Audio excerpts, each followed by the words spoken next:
The meal's ready, Elizabeth. Thank you so much. I'll enjoy it. Please eat a lot. We also have your favorite cheesecake today. Thank you so much for everything.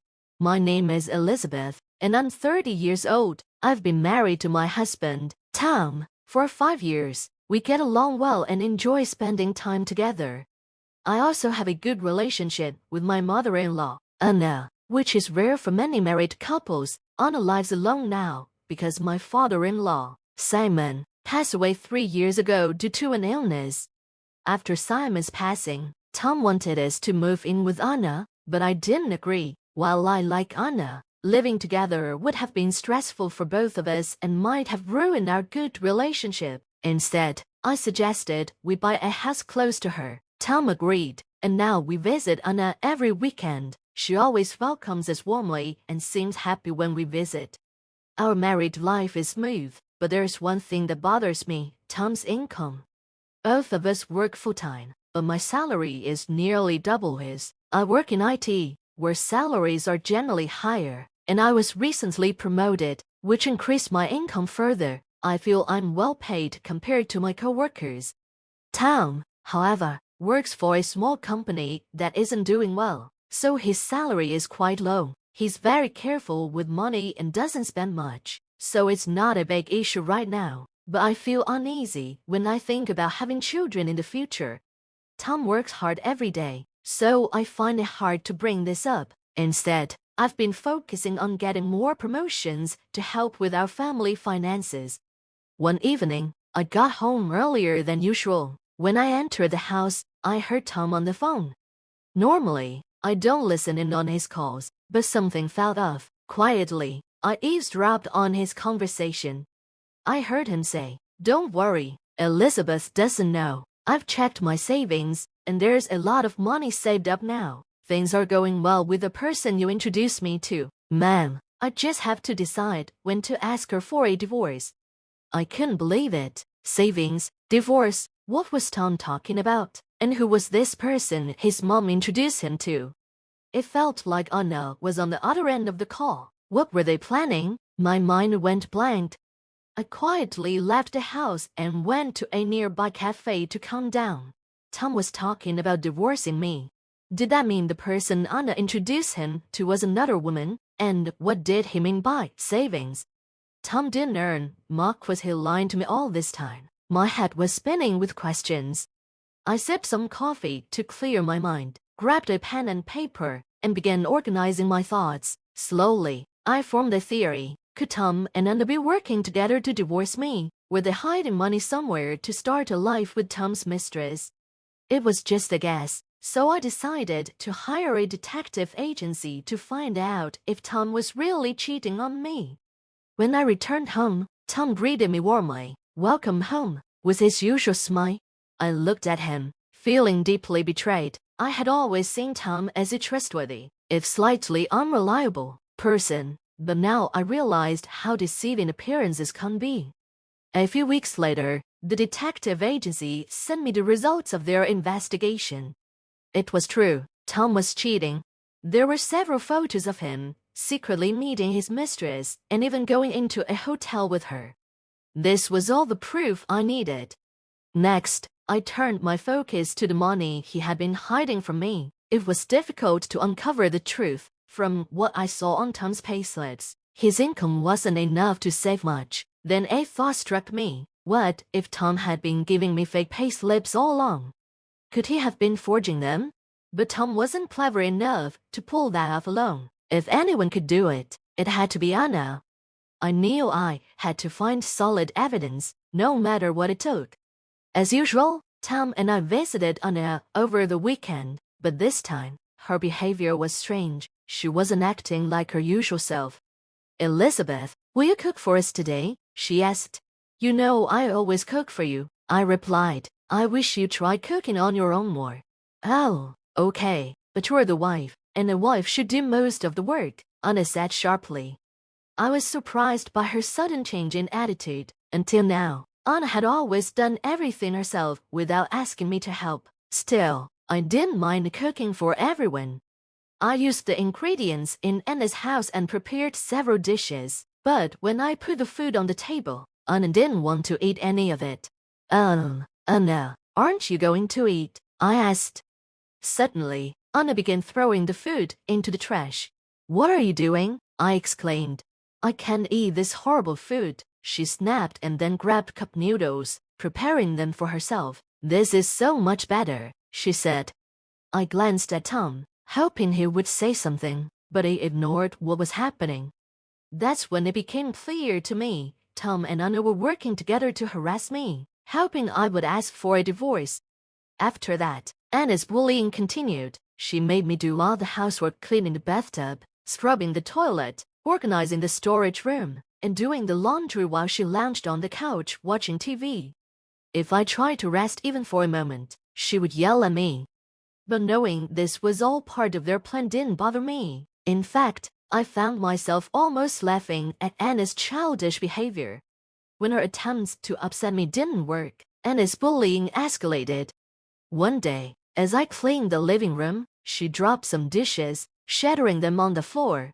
Oh no, I'm so sorry, Elizabeth, she said with a smirk. Could you clean this up too?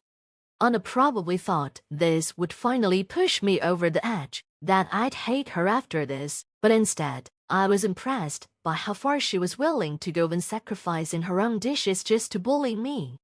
Anna, are you hurt? Let me get a brush to clean this up, I said calmly.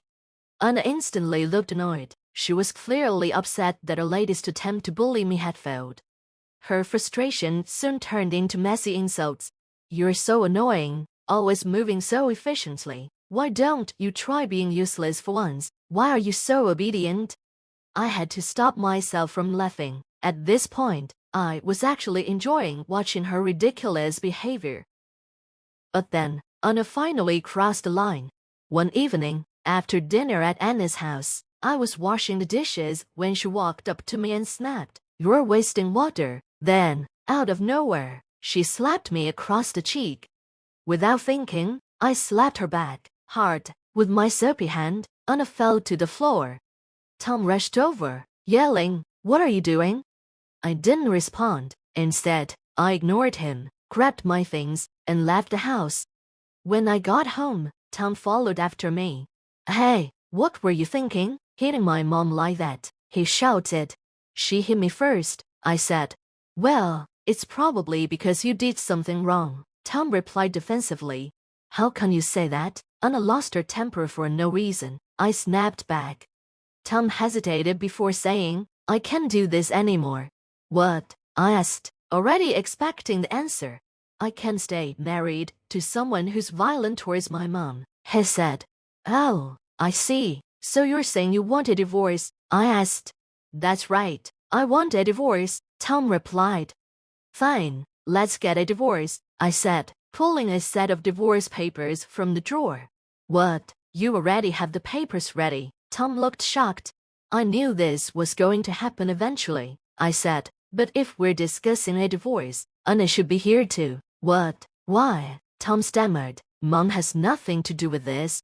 The reason for the divorce is because I hit Anna, right? If we're ending our marriage, we should inform her properly," I said. Tom reluctantly agreed and called Anna to come over. When Anna arrived, she glared at me, holding her reddened cheek. I ignored her stare and continued the conversation. "So, you really want a divorce?" "Yeah, I'm fine with it." I filled out my part of the divorce papers and handed them to Tom. When he finished filling out his section, he and Anna shared a grin, looking at each other. "Well, I guess we're done then," Tom said. "Wait a minute, we're not done yet," I said. "We still need to discuss alimony and property division." Tom and Anna looked at me, confused. "What are you talking about? Alimony for what?" I pulled out photos of Tom's affair and placed them on the table. "This," I said, pointing at the pictures. Tom and Anna turned pale. "You were having an affair, weren't you?" I asked. No, this is different," Tom stammered. "There's no way to cover it up after being photographed entering a hotel room with your mistress," I said. "I'm sure I can't get alimony for this." Tom looked horrified. "And I know you've been secretly saving money," I added. Tom and Anna's eyes widened in shock. You really thought you could get away with forging payslips? I asked. What are you talking about? Tom said, looking confused. I know you, Tom, I said. You're not clever enough to do it alone, so Anna must have helped you. Anna looked anxious. No, I would never do something like that, she said. Well, if you want to be honest, that's fine, but if you don't admit it now, I'll sue you for fraud. Anna started sweating, clearly nervous. Don't accuse people of things you don't have proof for, she said, her voice shaky. Oh, I'll definitely get proof, I replied. There are plenty of ways to find it. I'll sue you in court and request proof of income through my lawyer. They'll get me your withholding tax slips, and I'll know everything for sure. Tom's face grew even paler. Then I said something that finally made Tom confess. If you keep hiding the truth, I'll sue for all the damages, and you'll have to pay more than your share of the property. Is that okay with you? Tom finally admitted everything. He confessed that Anna had helped him falsify his payslips and that he had been saving money in his own personal account. When I asked him why he did all this, his response shocked me. Tom had always felt inferior because I earned more money than he did. When he talked about this with Anna, she suggested that he should divorce me. Since I made more money, Anna advised him to let me cover more of his living expenses while he secretly saved money on the side. Once he had enough, they would plan the divorce. It turned out that Anna had been holding a grudge against me for a while, especially since I refused to live with her. She wanted to bring me down with this plan.